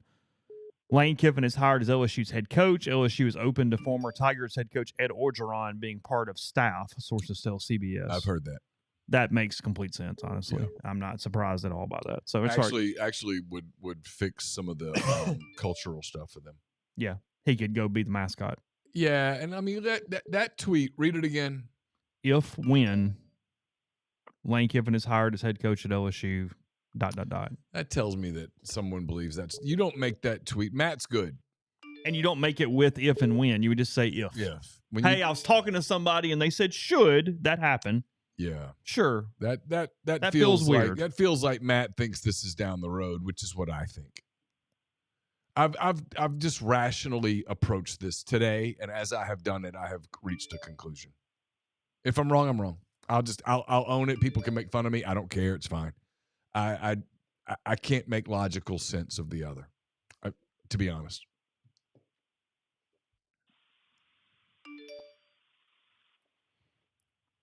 Thoughts? What you got? That's a real shame that he's going to give up a playoff spot for that. I mean, that's what he's been working his whole career or his whole tenure at Ole Miss over the past 6 years. And quite frankly, I'm not worried about next year. I don't really care. I mean, 6 years. I mean, if you'd have told me he was going to be there for 4 years, I would have taken that. And then, but the frustration is that next year is affecting this year and could potentially ruin our playoff hopes, because he's essentially quitting on the team if he does take that job. Thank you for a the distraction. Thank you for the call, 100%. John. I agree with you. No, I mean, I don't agree about not this year not mattering, but yeah, overall, I understand the sentiment. Real quick, Joe P. Thanks for your message. Says greetings from London. Always like seeing yes. you. You're 6 hours ahead. I'm assuming right now. Says apologies if I'm down a rabbit hole, but should Kiffin leave, it's the first time a school sabotages at the coaching level it's being done now with rosters. Me and UA schools can go after others. Thanks again. Keep up the great work. Well, I mean, look, we don't have a precedent here. This is the first year that half the damn league has fired coaches in the middle of the season, and they've just started the searches no matter where anybody is. I mean, we've had decorum is out the window, ladies and gentlemen, and that is where we are. That's where we are. That is where we're sitting for the first season. I mean, that thing. I think we have officially hit the we're overwhelmed phase here. Yeah, it just. Hey, caller, go ahead. We'll figure it out for later.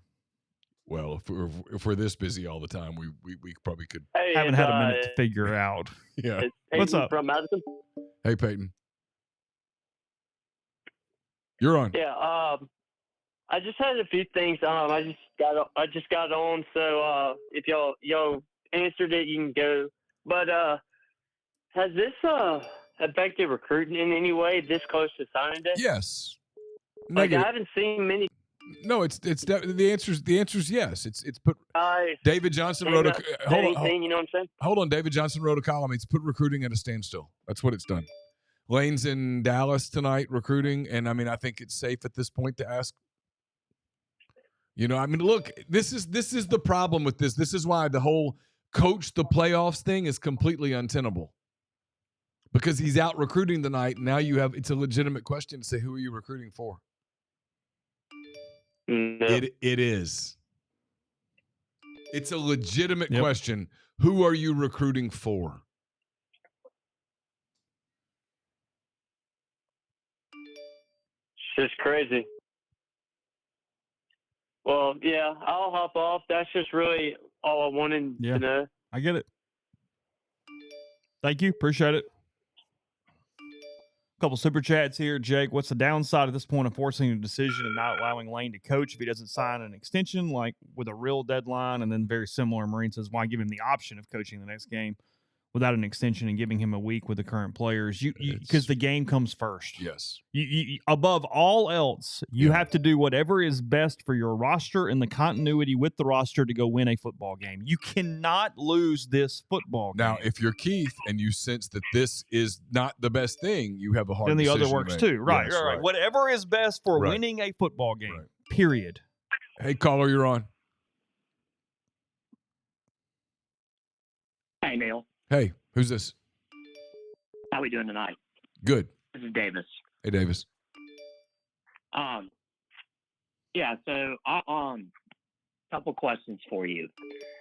So the biggest thing in all this, in terms of, like, I know that, you know, you're not inside his head. Nobody's inside his head except for, you know, himself. Do you get the feeling that he feels that we are being ungrateful? Like, I can totally see him thinking in his head, this program has not done anything in 20 years. I mean, to this level in 50 years. And therefore, you know, I'm the one that got them here. And I can't believe that they're being this ungrateful and are going to tell me I can't coach my own playoff team. That's probably strong, but I do believe he believes he has earned it and then earned to make the decision when the year is over. I think. I mean, it's a little bit of semantics, but I do. I believe there's some version of that, at least. Yeah, I don't know. I just. Sorry, go ahead. I don't know how he thinks. I mean, I don't mean that in a negative way. I clearly don't. I don't understand how 90-something% of people would not be in this spot right now.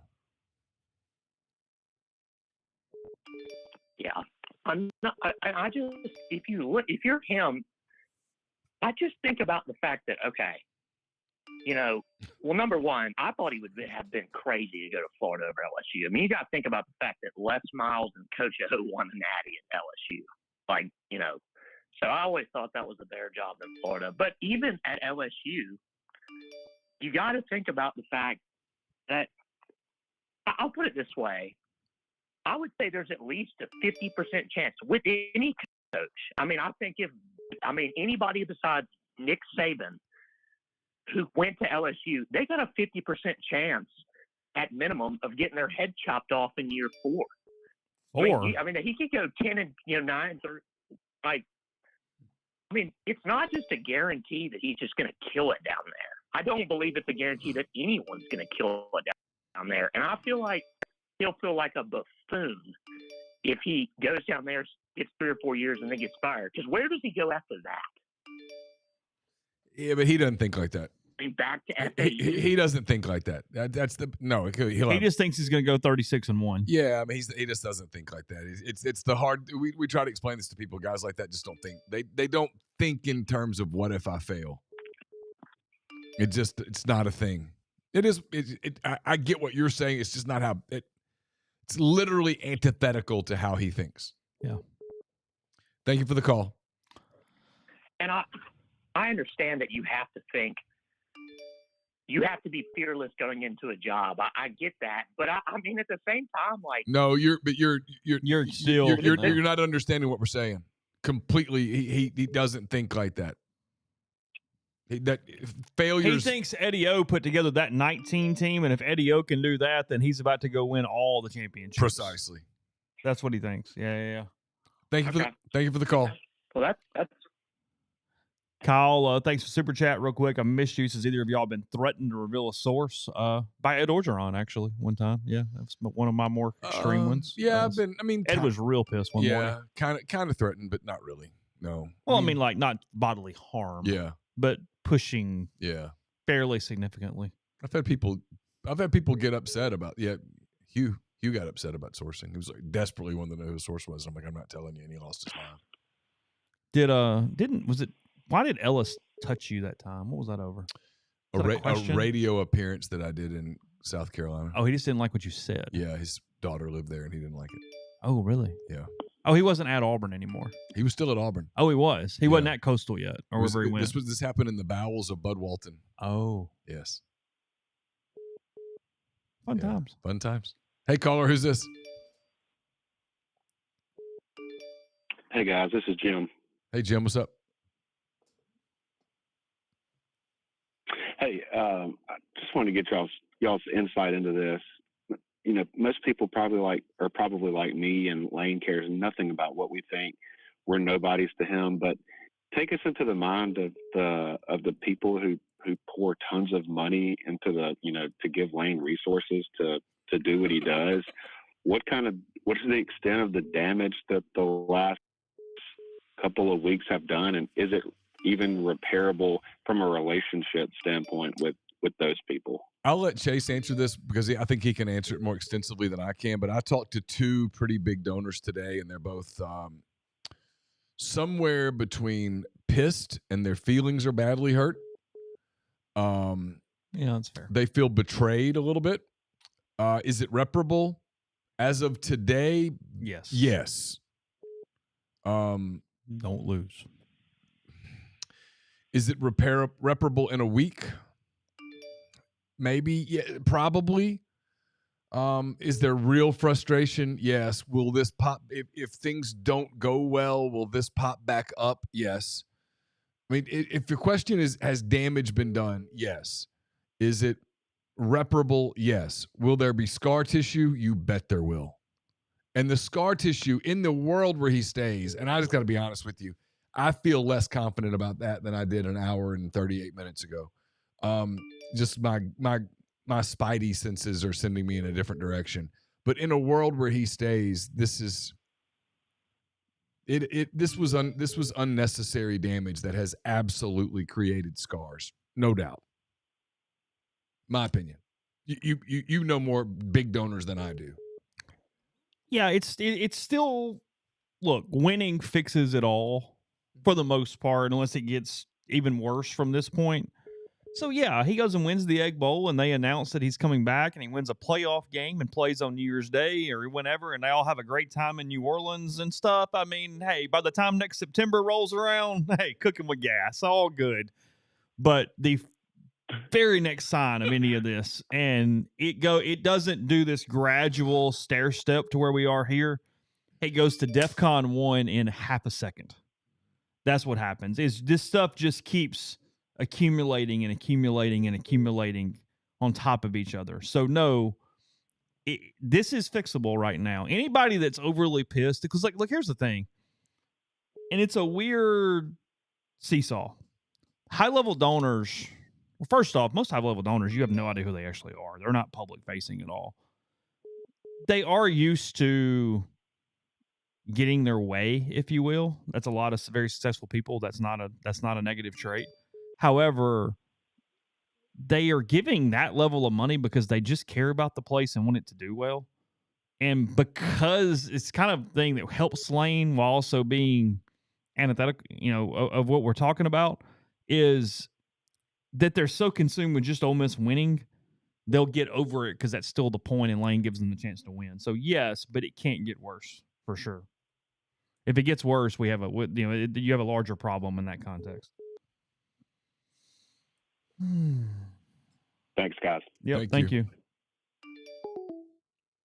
Yeah, Keith's not going to do the pod right now. Not a chance. I'd probably get a lot of laughing emojis if I just sent him a link unprompted right now. Hey, why don't you hop on? So, hey, Keith, trust me, click. Hold on. It's just And totally overwhelmed. Hey, caller, who's this? Hey, caller, you're on. Hold on. Let me get you. There you go. Go ahead. You're on. Hey, guys, this is Justin from Hernando. You got me? Yeah, we got you. Thank you. Okay. Well, first and foremost, enjoy those Yellow Jackets there, Chase. It looks like you've had a rough week, but I'm great. As this thing's going on, how much access have y'all had to Keith Carter, and what is he saying about all this? Because Kiffin keeps bringing him up, in some of these interviews, talking about, we see each other 10, 15 times a day. Everything's fine. I've heard him drop a few things, but has Keith hinted at anything to y'all, or have you even talked to him? Keith hasn't made any public comments to this. I know they did yoga 2 days this week. They've done some of that. He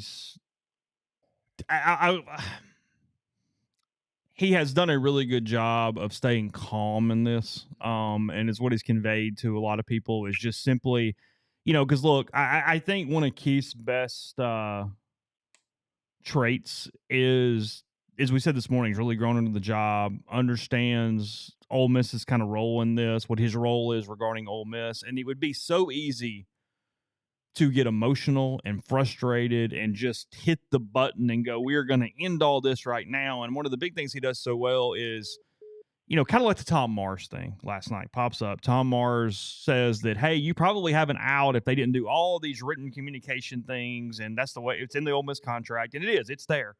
However, what is part of this is there are contracts and then there's kind of a way to do business. And those are not always the same thing.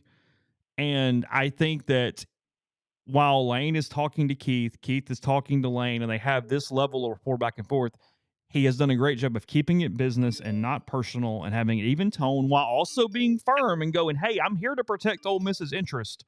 So we can do all this, but we are going to get to a point where that's it. And we got to have an answer. And I think that he is showing confidence. He's showing patience.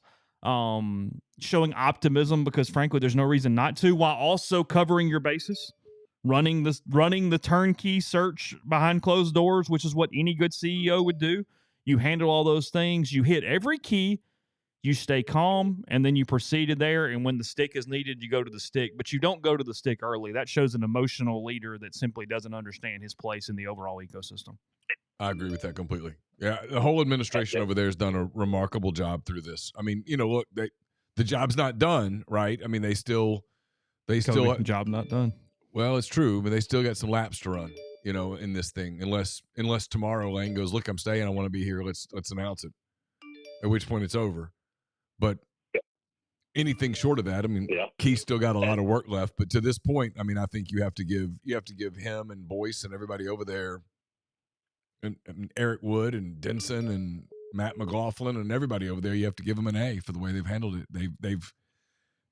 They've very clearly handled it to this point about the only way you could. This is an unprecedented thing that you couldn't be super prepared for, probably. And yet here we are, and it's sensitive, and it's real easy. Not you. When I say you, I don't mean you, Call. I mean just in general. It's easy for people to go, oh no, you have to break out the stick, like Chase said, and kick his ass and say, no, hell no, no, you can't do that. Like I've been more along the lines of like, has he hinted at anything? I know that their job's got to suck right now. There ain't no doubt about it. But, no, we don't. You hear the constant rapport between them. It's all, everything seems to be day to day as usual. But and I got one more hypothetical I want to throw out there, if I may. Sure. Go ahead. Okay. So you talked about all the doors and everything. So, and how this thing's really going, if you lose Lane Kiffin, in my opinion, you're losing a season anyway, because you got to get somebody to come in and reset the roster, because you're going to have depletion. It's going to take a while to kind of get things going. With the whole playoff thing, say he coaches the playoff and he's allowed to, and I understand y'all talked about all the poaching and recruiting his own players and everything. We've talked about the interim thing. Do you do a year-long coach search with the interim in place? Nope. If you're going to lose a year anyway? They're going to go get the guy. They don't plan to lose a year. They think in the portal you can buy a team to be competitive. That's why you're getting all the ducks in a row. No. They're going to move very, very quickly because they've already started moving. Yeah, period. Gotcha. No, they are not going to throw a year away. that. Not a chance. Thank you. Got it. Yeah, Keith's been really busy with that soccer coach search right now. He just hadn't had time for this, so they'll move on to that next week. It's fine. Women's basketball off to a big start. Men's basketball. Yeah. Thanks for the super chat, by the way, a little while ago. Appreciate you holding. No, everybody's gonna make fun of me. I prefer turkey to ham personally. I know most people don't because I say it's flavorless. I like turkey, but I prefer turkey to ham. I'm with you. Your other question was really funny, but I'm not even reading it out loud. But thank you. Yeah. Hey, caller, go ahead. Hey, Neal. Hey, Chase. This is Martin Columbus. I'll be quick because this should be for all Ole Miss callers for this scenario tonight.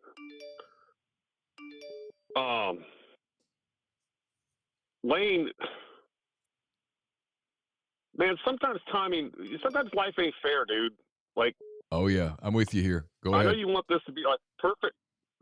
I know you want this to be all perfect for you, where you can go coach your team and then go take this job that you want. And look, like, this is not a knock at Ole Miss at all. Put everything aside. It's kind of a no-brainer that you take the LSU job over the Ole Miss job. It's one of the top 3 or 4 jobs in the sport. It just is, even in this era. And I know Ole Miss has, and trust me, I've been like going after Basilio all week because he said they should just let him coach because Ole Miss. I'm like, Tony, they're not a nobody. They don't think they're a nobody, and they're not going to be treated like a nobody. They've spent big money over there to make them. They're better than us the last 5 years, 10 years, 15 years. You can go on major probation. So if Ole Miss isn't anybody, what are we? Anyways, but dude, like, sometimes life ain't fair. The other thing is this: you're 50 years old. Like, you think this is the only time the LSU or Florida job is going to come open? You don't know what's going to happen in 2-3 years at either one of those spots. You may have a chance at this job again. Because, look, he would have never left Tennessee had he known he was going to lose 30 scholarships over 3 years. He'd never leave. No doubt. He's admitted. No, he's admitted that.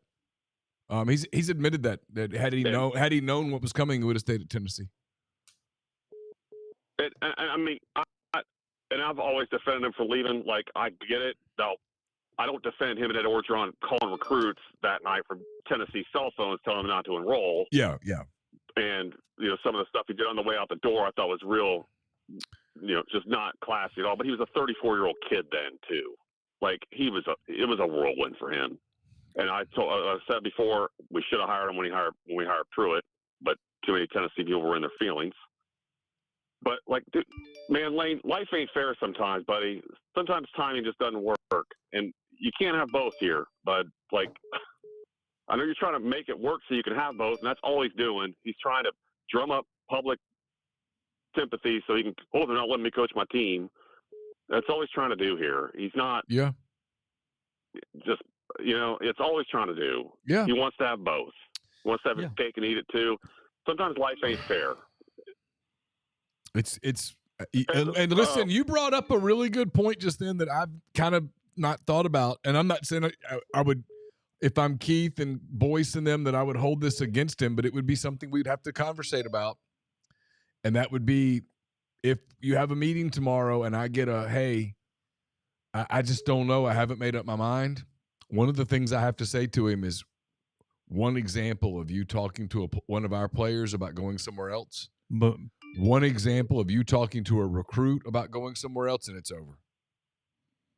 Yeah, that second, and we're going after you with cause. Yeah, and that's the problem, right? Is that if you're already at that point of distrust, here's the answer. If you're even thinking that at all, the kind of damage that's been done is real. And he absolutely did that at Tennessee. Yeah. That night. Yeah. I know. And that's the part that people really hold against him at Tennessee was when that happened. You're calling from Tennessee cell phones, and this is 15 years ago, like whatever. Yeah. But yeah, you're calling from Tennessee issued cell phones to go to USC. Come on, man. No, that's my point. Is you don't say, hey, I know. You don't say, I know you're going to do this, but you have to say, hey, you do know that in this world where this is up in the air for a week and we're looking, we look weak here. There's a zero tolerance. Mm-hmm. Thanks, Mark. And I'm hoping for Ole Miss's sake. You're good. No, I appreciate it. Bud. Thanks, Mark. Yeah, thank you. I understand what you're saying. We appreciate it. Real quick, Mitchell, thank you for the chat. Says what we better for Ole Miss. Kiffin stays, goes 9-3 next year, and chops himself and leaves. Ole Miss hires a replacement and goes 8-4 with a coach bought in for the future. I mean, probably the latter. Yeah, the latter, because 8-4, 9-3, neither one are getting you to the playoffs, and 8-4 is not cratering your program for a year. So no, you'd much rather have stability of, as long as you hired the right guy and you were moving forward from there. Yeah, no, the latter for sure. Hey, caller. Hey, Booth in Chattanooga. Hey, Booth. I was wondering, there was a call earlier talking about, and I agree, we can't let Lane coach the playoffs, but can we let him think he's coaching the playoffs and let the playoffs committee think he's coaching the playoffs until the last rankings are released? The problem is that's not until the 9th. It's like December the 9th. You got to make you have to go get your guy before that. You think you guys can handle this for 19 more days? Well, I mean, it'd be better than getting left out of the playoffs. I don't know. If you lose the game, I mean, it just. If you lose the game, I mean, it's over for him. He can't. Well, no, I mean, if he loses the game without committing to Ole Miss, it's non-recoverable. It's done. But you don't think even if we lost and we're 10-2, then you're out. Don't get to pull you don't have your coach card. You're out anyway. No, but if we you think we're out even if Lane is re-signs and we lose? I mean, if he re-signs, yeah, but if it's still in limbo, it's over. I mean, just being real. Yeah, I know, but the committee is gonna be well, he's probably gone, and they're gonna tell him they're gonna make a decision like that. If it's in limbo on December the 9th, yeah, he's probably gone. I mean, I just don't know if the committee could. Well, the language is very clear. They absolutely can. If there's a question about they can do it even if he hasn't let go yet. Yes, if there's a question about the availability of the coach, yeah, absolutely. Okay. I thought he had to be gone. No. I mean, if he's not committed by December, it's just availability, so they could interpret that not fully in could be unavailable. You're still leaving it up to humans. Yeah, I mean, if he's not committed to you publicly by December the 9th, I got news for everyone. He's not staying. I mean, he's not. That would be insane. Yeah, no, I mean, I don't disagree. I just thought if he was still technically our coach, they wouldn't be able to, with a straight face, put Oklahoma, who we beat on the road, with the same record. No, and above us. It'd be super easy to do. I could sit here and make the argument right now.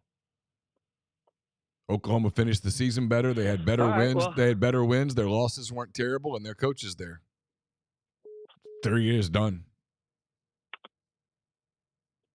I mean, yeah, thank you. It'd be so, it just, and I get that frustrates people. It should frustrate you, but it doesn't change the reality of that it's why if you're Ole Miss, this has to get, Yeah, it's got to get done. You got a week. You got a week. Right now. Yeah. And if you lose to, and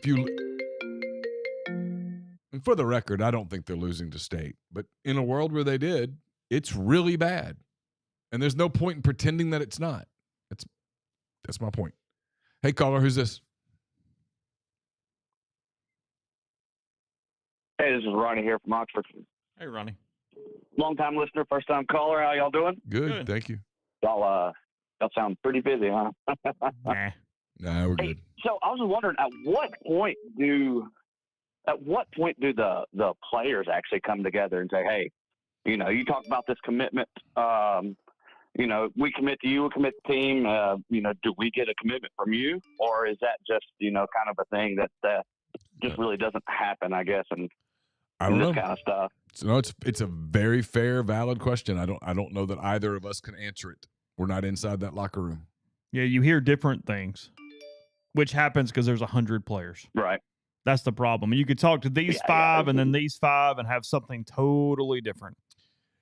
The only thing that I feel pretty confident on is it's kind of slowly building into a bigger problem as time goes on. I feel confident in that. I feel confident in telling you that in at least 2 position rooms, it has been a major topic of conversation. Yeah, absolutely. I could see that.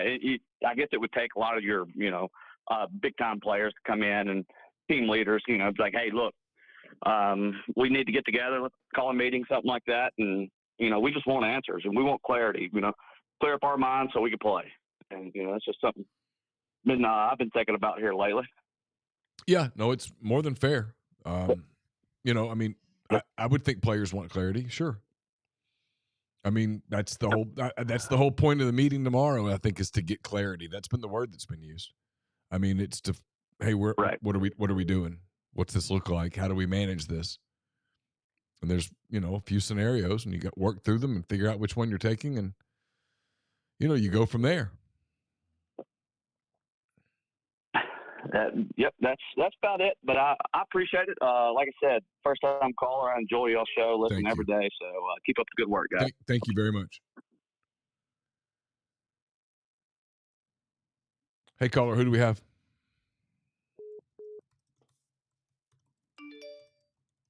Hey, caller, you're on. Hey, it's Campbell up in Rhode Island. What's up, man? Hey, so how bad do y'all wish your biggest worry was if Mike Shula was going to be our next head coach right now? It's part of it. We're good. Yeah. I mean, look, it might just be getting started. I mean, like, in all seriousness, this might not be halfway done yet. This is true. Well, hey, I won't ask a question about Lane Kiffin. I'll do y'all that favor. My question is, in y'all's career with the different hot boards y'all done for different coaching searches, what one can you think of that you were probably the most off on at any of your previous jobs or current job? Most off on? Yeah, like you were just completely Lane's like wrong. Neal's like I didn't miss one. I name, don't know. I all don't know that what to tell you. This is true. We would have been completely floored and off everything had Elijah Drinkwitz been hired at Ole Miss. Yeah, in 2019, we would have been completely caught off guard. But to answer your question, it's going to sound really cocky, but we've nailed every one. Yeah, I don't know that we've completely just. I was going to say I've been listening since. Yeah, I've been listening since like 2018-ish, and yeah, every single one that I've ever followed you on, you've been right on there. I mean, we said So we said Freeze. We had Kiffin. We had Beard at the top of that one. Kermit. We had Kermit. Yeah. Ross. Yep, we had that one. Mm-hmm. Oh, y'all got Ross? Yeah. Yeah. We've nailed them all. I was a freshman at that point. I didn't know any better. I mean, credit to us. Oh, I forgot the sourcing on Ross. You're right. Yeah, that's right. Yep. Oh, yeah.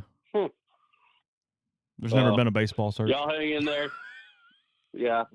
Oh, yeah. But you were ready for the I've one. had hot boards. You were There's ready just never for the been one. a search. You were really ready for the one. Oh man. Hey, one day when he retires off into the sunset, you'll Yeah, one have day. one hell of a board, I'm sure. Yeah, so it'll be all right. So, or he might outlive you there. You never know. I know what they. So, I know what they get paid. I well, might need to go into the search firm business. I know. You Like, honestly, hey, you honestly Keith, should. I actually. I'll handle it. I got it. Just let's work out a percentage. Yeah. I mean, depending on who you want. Hey, I tried to be get a handy job here. at Parker Search Firm a couple of years ago. Yeah. Like I would kill to work for one of those companies. They have it made right there. But yeah, it's a very hard group to get into. I can say from experience. So, well, hey, y'all hang in there. Appreciate all your work, and hopefully the subscriber numbers keep shooting through the roof for y'all.